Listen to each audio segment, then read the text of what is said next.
Hello guys, my name is Shastana and welcome to the finale. This is it. This is it. This is the true finale of JFS Season 5. Let me get a good look at me. Hey. Hey. It's been a long time coming. And I'm glad you've been here for it.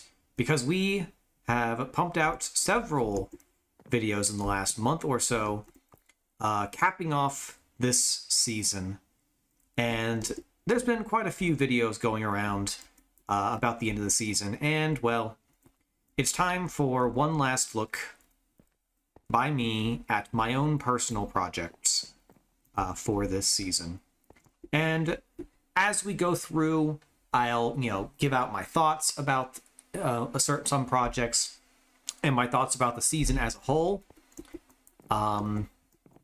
Little spoiler, little plot twist. I feel like I'm more positive about the season than most, but that might just be because I feel like I enjoy the things that have been built better as a whole. But we'll get to that. But yeah, so I guess we might as well just go ahead and get going. Go ahead and put on our gear. Put the frog head on. I got the frog head last episode, and it's funny. I like it. So I guess here's a good place to start. Is the secret shop, as always. I am obligated to build a secret shop every season at this point, though I do have a bit of an idea for a mix-up later for next season, but we'll worry about that when we get to it. So I obviously decided to go bigger with the secret shop this season,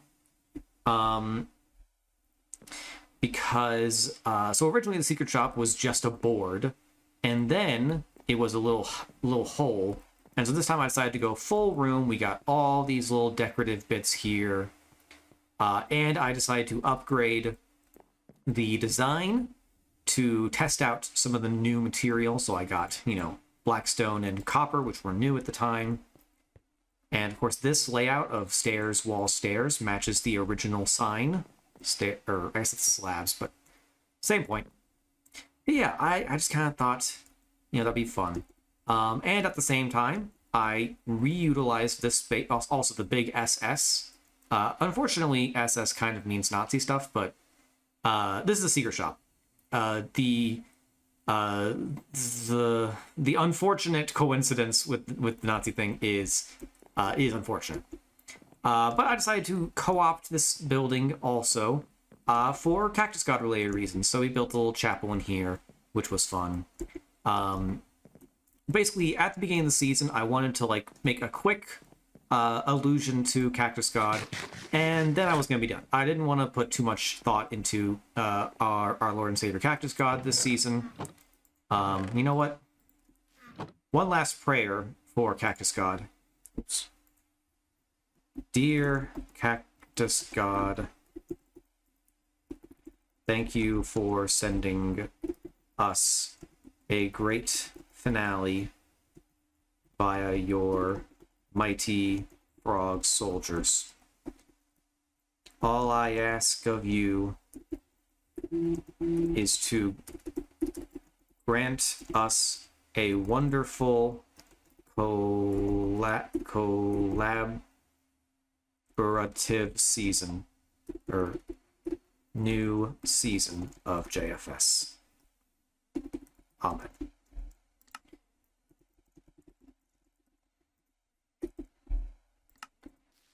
Thank you, Cactus God. Nothing left in there, but yeah, so this is just a fun little thing that I threw in here, and then I moved on. I did hide a secret shop in here, but that was fun. So secret shop, obligatory. Also, if I can get I can get my elytra out, because I want to get one good look at the little bit here. So you may notice I kind of built this bit here using actual real life archaeology, not archaeology. What's it called? What's it called? Architecture. This is like this specific like formation of like of a triangle support braced with another one higher up, kind of thing. It's like an actual feat of architecture from the past. I don't remember when. I'm not an architecture guy. But I just thought it was a nice little addition, for the little chapel part of this build. But yeah, I've got a bunch of other stuff around spawn. Obviously, the upside down pyramid where I sell sand. Several secret shops just kind of out and about. This one here, this shop here. But of course, the biggest and most important thing that I did at Spawn Town this season was the Temple of the King. And I'm actually going to before we put too much thought into it, I'm going to quickly try to sleep because I don't want to be raining and gross. But yeah, so obviously my guitar being my little guitar castle being the main thing I looked toward building this season. And it's a couple things. One, I do really like it. It does really help to fill out Spawn. Obviously, the main thing about Spawn is Muck's big castle. Like if we head back over here and take a look at the whole of Spawn, like obviously like this right here, the kind of Asus zone. This big old that includes the custom trees. This big old castle here. In the background, you got Red Star's train station. Me. And then a variety of different buildings through here, most notably the Goose Mart, and the town hall way up there on the hill.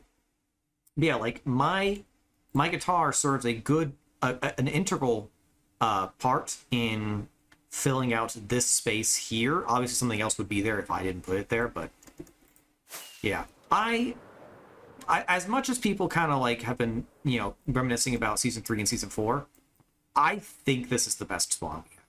Like season 3 had some good buildings and some great memories, but season 3 had like 4 total buildings that were actually like notable, and a lot of empty space. Season 4's Spawn was better, but it took us a while to get there because we just freaking didn't really build stuff at Spawn for a good long while. So like at the end it was probably better, but it just was empty for so long that it didn't feel special. But then again, that might be because I wasn't part of the season 4 Spawn beautification process when like Muck and the gang built stuff to fill it out. There was the one building in town that RV Enable and I built, which was fun. But yeah, I don't know. I just feel like this Spawn just like has more to it. Like just like it has good elevation to view all around. I don't know. I like the Spawn. But yeah, obviously, the main thing here is Temple of the King. I genuinely don't remember what that is. But yeah, so if you guys don't remember, this was basically my idea to try to create a little game we could play that wasn't death games. Because death games was the original thing that people were doing. Season 3, we had death games that we took from Mindcrack, which was fun in Season 3, and it has a flaw, though. The flaw is you pretty much have to be online. Like, you need to be online when the victim is online. And also, you kind of can't ever actually get a kill, because once the season actually gets started... Oh, that reminds me, I need to sign up for Red Star's assassin thing. Once the season actually gets started, it becomes impossible to kill anyone with what you're given. So my idea was create a game that can be played without needing to be online at any given time, like that, and also that I don't know. I don't remember my exact processes now that I'm trying to like, lay it out. But yeah, this was it. So, you know, the rule being you would come in, you would claim the king, the throne. You would be king for a week unless somebody challenged you, and if they beat you in your challenge, they would become king. And then, you know, it'd just be a constant, and the challenge could be whatever as long as you thought you could. And it was a fun little bit for a little bit. I'm glad I did it. You know, it's unfortunate it didn't, you know, last very long, but that kind of might just be, you know, more indicative of broader trends anyway. But since here we are at the end of the server with only 1 week to go, I think it would be very fitting to make one last claim to the kingdom. The first claim in 2.5 years. 2.5 years. So, let's see. It's 2149. September 13? No, sorry, 14. Shostin claims the throne one last time. And then 2000 September 20th, right? September 20th? Yep. Season 5 reaches its end.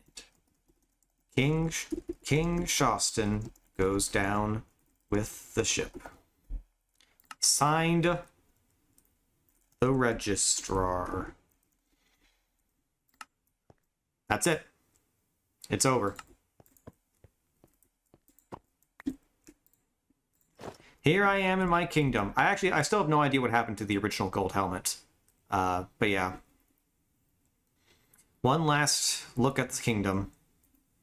And then we move on. There are other things I've got to show off before we get going. So, cut now to the next things that I feel like showing off. Unsurprisingly, I did want to make one last stop here at the salmon statues. Of course, the original one. So we can, you know, once again, show off the final tally. I didn't kill any salmon between the previous video that I was here at and this one. So my tally is still 8,000, and this is my grand total for the sea. And I said, you know what? This is good. I could have sat around trying to get to 1,000 heads, but what are you gonna do? But yeah, the other thing is that it's right over here, right next to where we are. So I decided, you know, I'll show this off too. Now, I didn't make the Guardian Farm. In fact, I can't remember who made the Guardian Farm. Like, was it Lemons? Was it Dakota? I genuinely don't remember. But I will tell you, what I did do is I was the one who prettied this area up. Before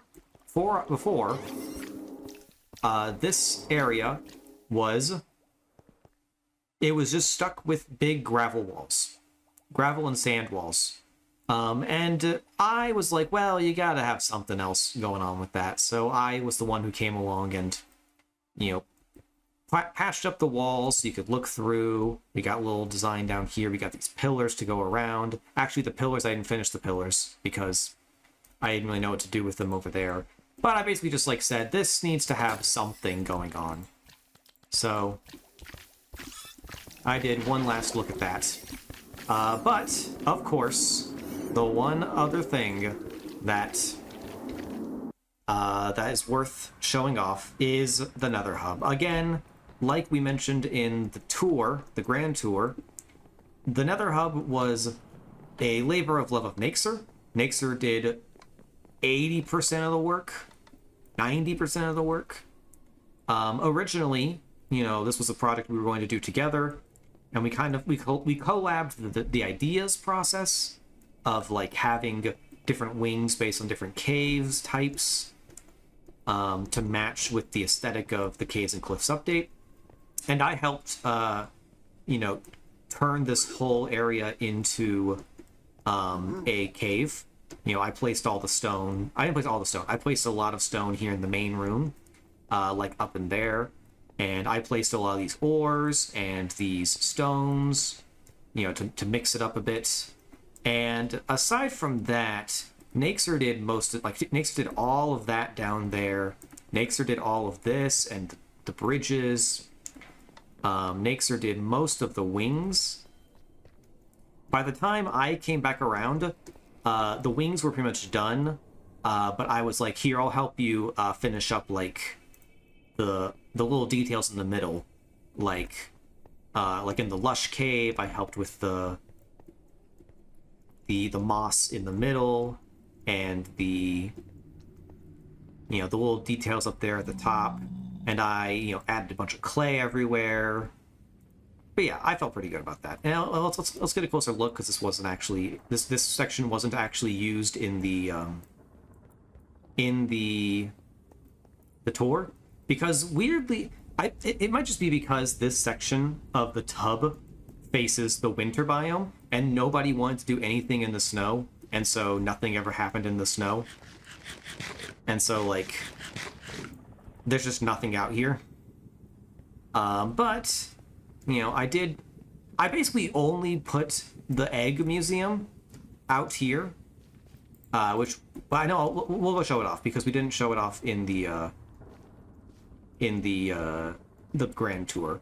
I pretty much only put this out in the snow because it was like, well, this is a good place to put something where it's not going to be, you know, in the way of someone else's project, but also there's space for it to be not that far from spawn. But yeah, so this is obviously this is the egg museum that I showed off. The design is heavily inspired by Red Star's tower, but instead of being a tower, it's a building with little wings and little peaks there with like the fire burning like at the top of Red Star's tower, as an homage to the fact that this was Red Star's project that I have built a museum for. You got like the cherry leaves flowing over the edge, the big egg. But yeah, this was a fun little thing. This was a fun little project to put together. Did I seriously never pick up all of the freaking shulker boxes? How did I never do that? I'm just gonna put them right here. How did I never do that? But yeah, this was a fun little thing that I did. It was fun. Yeah. One other thing is like just right over here. I don't know what the frick this is. I've like Dean, like, I don't know. I don't know where this fox came from, but yeah, he's just kind of here. But yeah, so that's one thing. There's one other thing out in the snow biome that I worked on, and so we're gonna try to like fly over to it real quick, see if I can get to it without going through the nether, even though going through the nether will actually probably be more efficient in the end. But it's too late. I've already decided I'm doing this. Oh. I did not know there was a guardian farm. A temple there. Okay, turns out I have no idea where I am. What the frick is this? Oh, this is it. Sorry, I saw this, I forgot about that. Yeah, let's just start right here, because it's where the portal is. This is a little underground. This is one of these like ruined portals that was underwater. But yeah, this was basically a little project that Asus and I did. Mostly Asus, but Asus occasionally was just like, man, I want to play Minecraft, but I don't like that I have everything that I need. Which is why he did the Skyblock base also. So he and I hopped out to this random island in the middle of the frozen area. Someone had clearly started doing something here, because there was this house up here. And we were like, screw it, we own this place now. And so we decided we were going to do a little project on this island where we could only do stuff. We basically started from nothing, as if it was like a soft reset. So I could go back to, my base and do whatever I wanted to do there, and then come back. And as long as I left my diamond stuff at the door, my netherite stuff at the door, then it'd be fine. But yeah, so this is mostly Asus's project. A lot of these interesting houses that are based on something, and I can't remember what it was. These buildings are specifically based off of something in real life, and I can't remember what they were. He was basically playing archaeology with like the temple, with like the ruined temple portal there. And we were also going to make like a JSano cart track. So we kind of marked out a cart track around this whole area. I think there was supposed to be a cart track around this area, because when we got here, there was this section over here where like there was just wool marked out, and there was a bunch of wool just kind of chilling, and we decided we were going to make a track.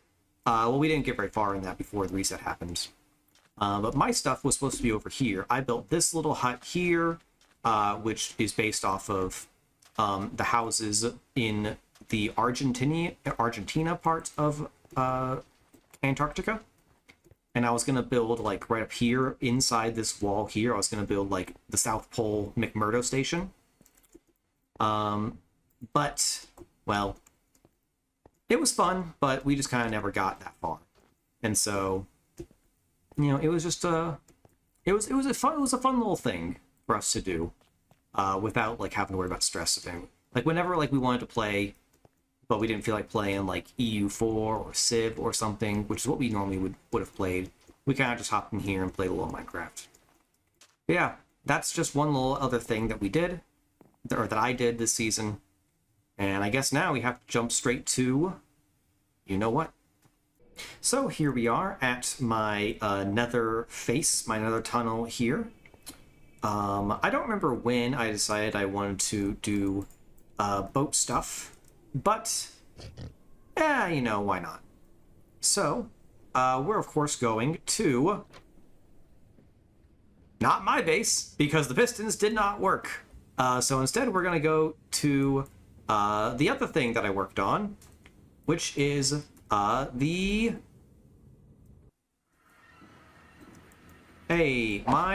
Pokemon gym. I showed it off when we made it, and I thought, well, maybe I should, show off one last time the area, and like show off the solution to the puzzle if no one ever solved it. I mean, some people solved it, I think, but I never really got any challenges for it.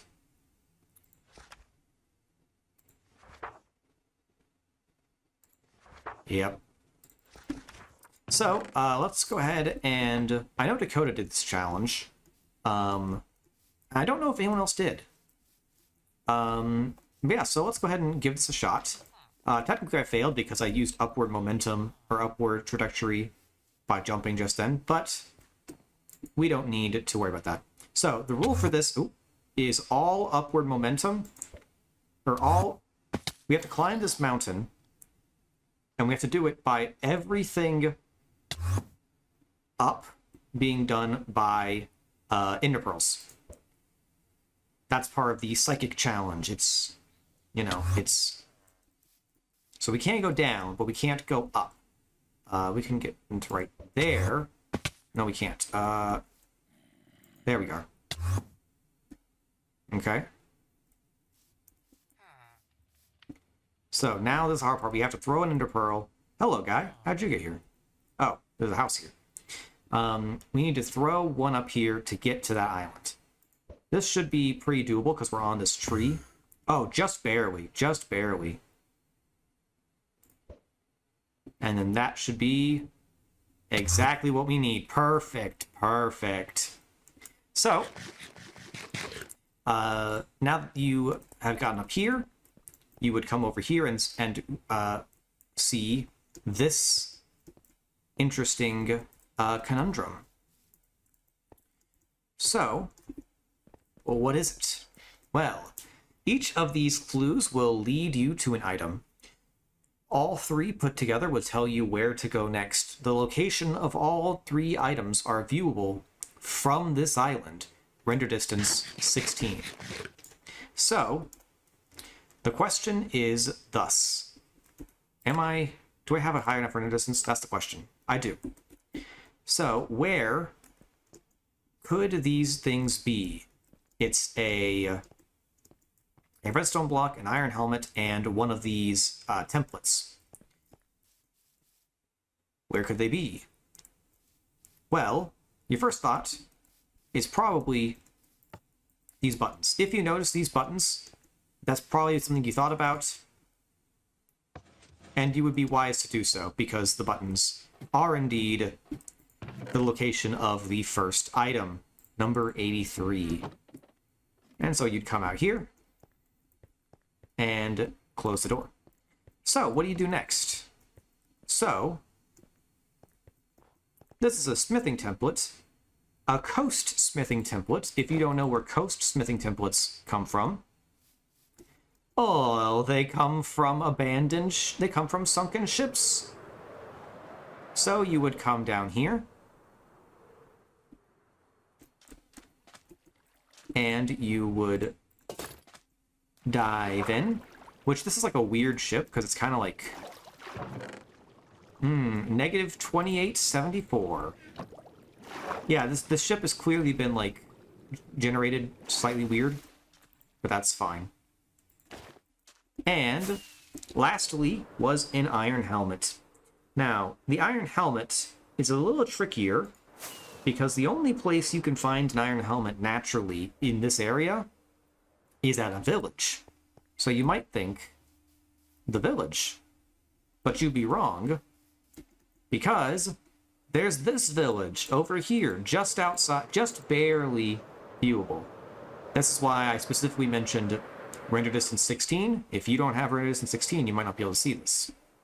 So you'd come over here to this little iron armor dude, and you would find 2496. And I'm sure you can figure out what that means. You gotta go negative 28, positive 24.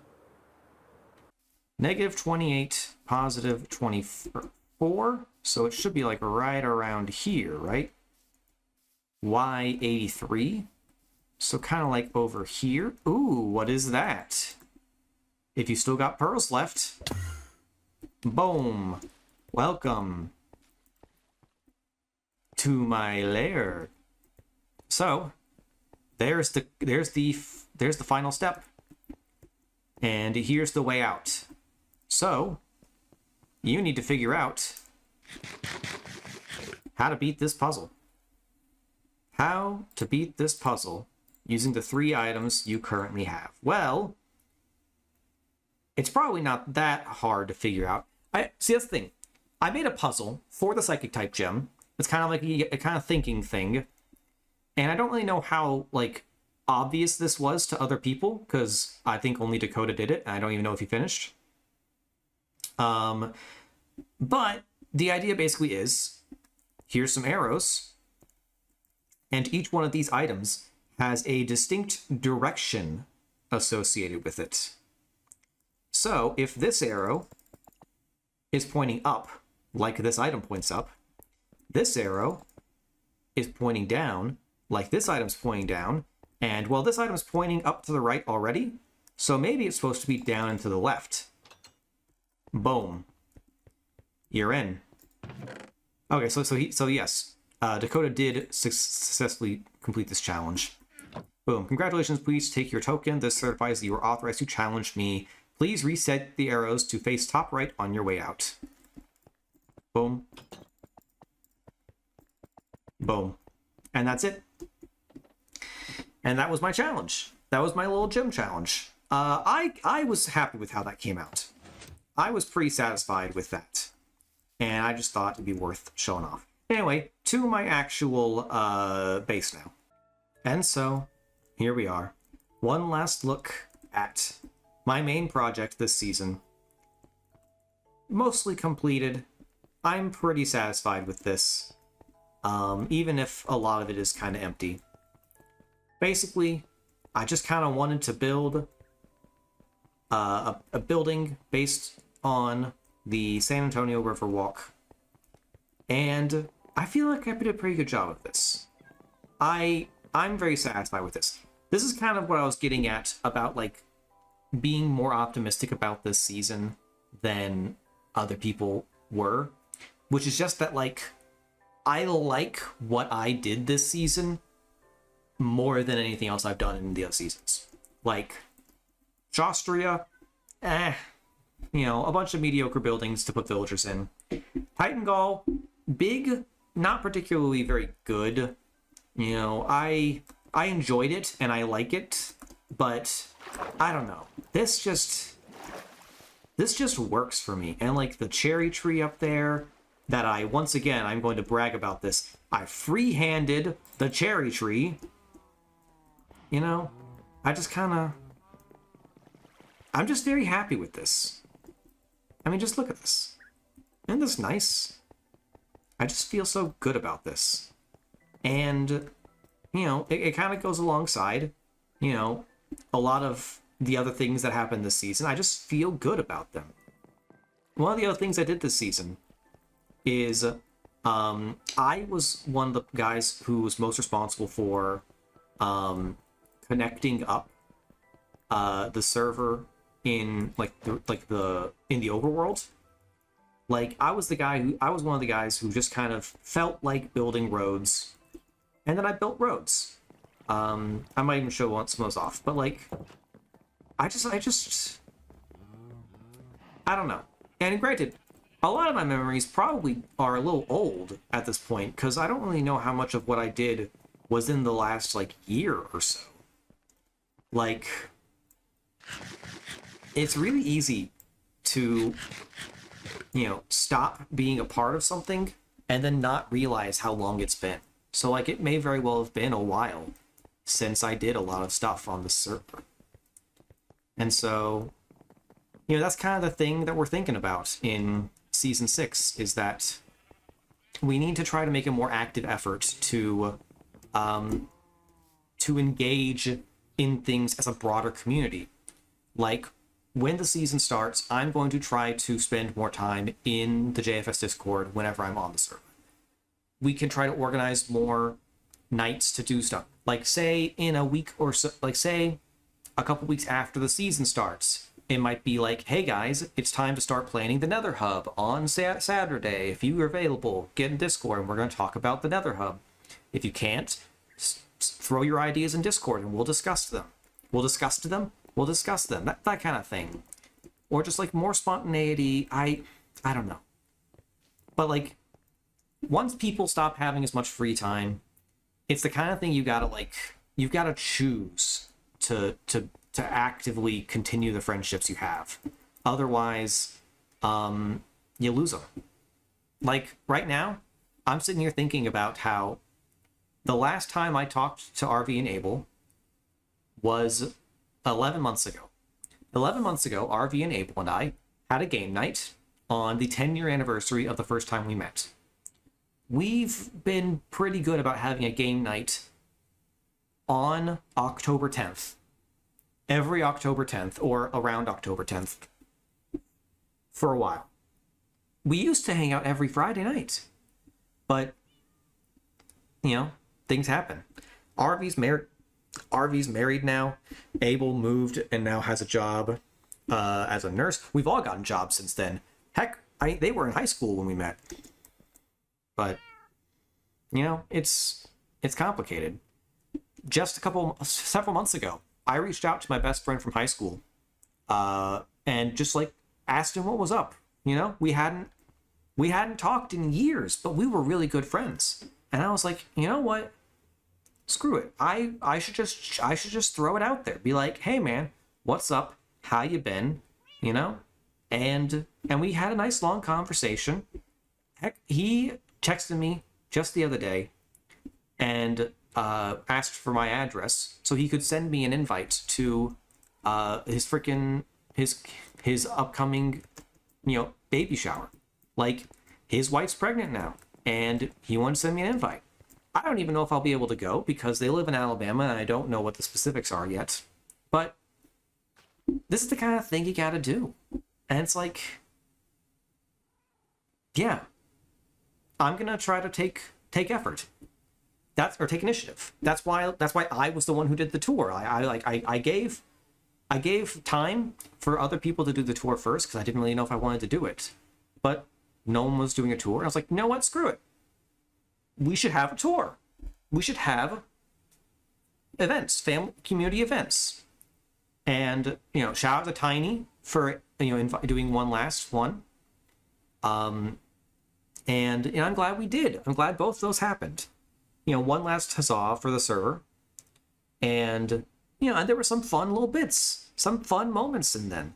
I'm glad the green screen photo tourist attraction joke was enjoyed. I kind of thought of that spur of the moment thing like the night before. I was like, oh, that's a good joke. I gotta log on just to make that joke before the actual event. And it worked, and it was great. And it's moments like these that season 5 was lacking. Like, I like season 5 because it's pretty, but I get that season 5 wasn't special. It was a Minecraft server that we all did stuff on. I'm not the first person to say it. It was a multiplayer server where everyone was playing single player. And yeah, it lacked that spark. And I don't know.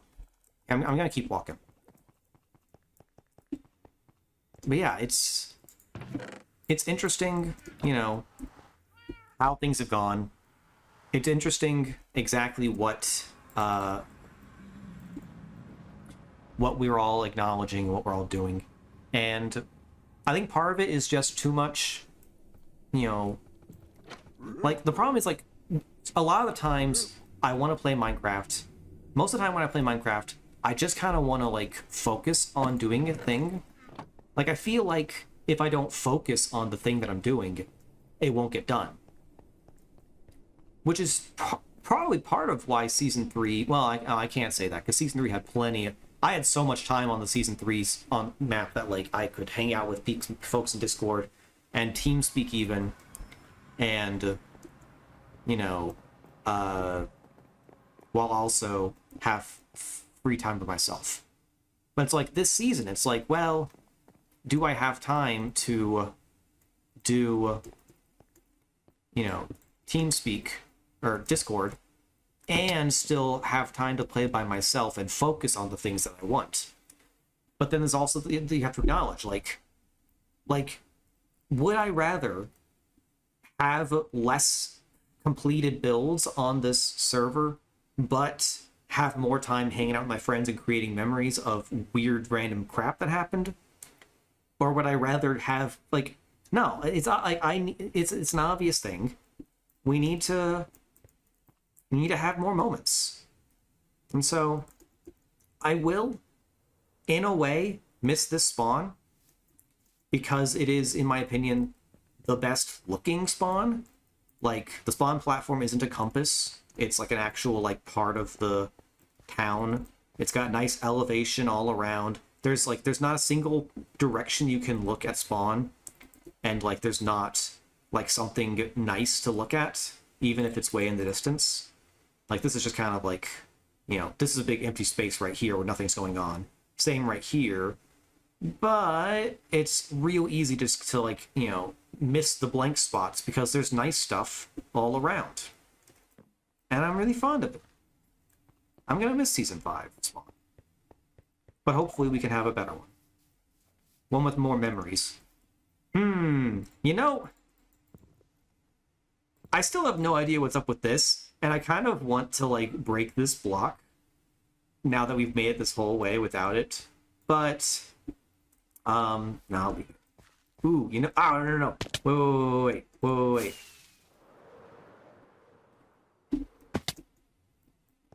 Hold on.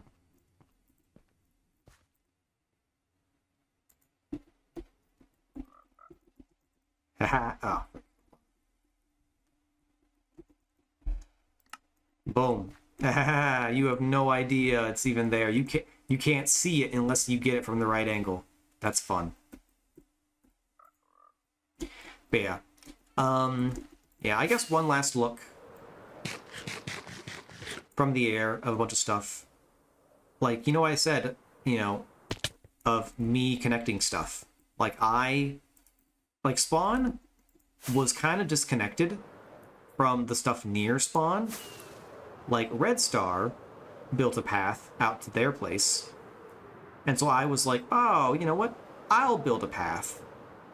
And so I built a path out to Park.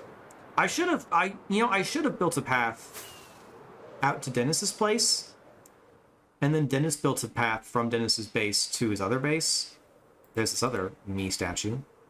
But then, of course, I built this path out here to connect it up to the Baron's paths. Like, it's interesting that this stuff was all pathed out. Well, for clearly aesthetic reasons only, because, like, where did that path connect to? Nothing. It did connect to, Dan. But it's interesting. Something else that's worth is that I was supposed to build these paths out to Smithjay because, like, look, right over here. You can see, here's my paths. Here's my paths. I was marking out how to get to Smithjay's place from the paths. Like, if you follow up the hill, here we are. This is the end of the train track. That takes you to Max's place. And these paths that go down and connect back over to over there. But then also, if you go to Max's place, you've got this path, which actually doesn't connect up to that. But you've got this path, which takes you to Glumburger, I think, and Jane Jangles. Takes you to Fricker's Mine.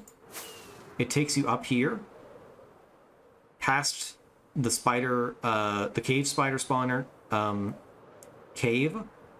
It takes you this way to the side of the mountain to get to Lemon's base, and it takes you all the way back to spawn. And it's little things like this that, like, you know what?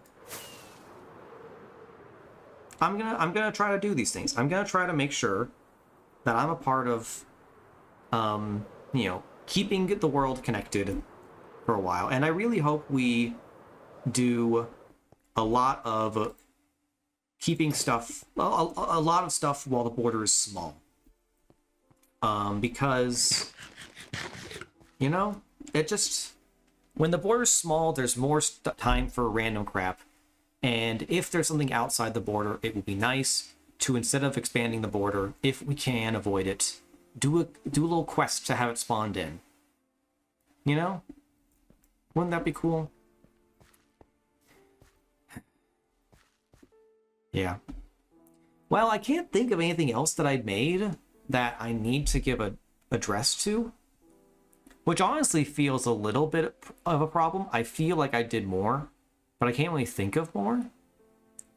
Which does mean, like, yeah, like, I didn't do that much. No. I had stuff at spawn. I had one base, and then I, like, did bits and pieces here and there for other stuff, but I don't know.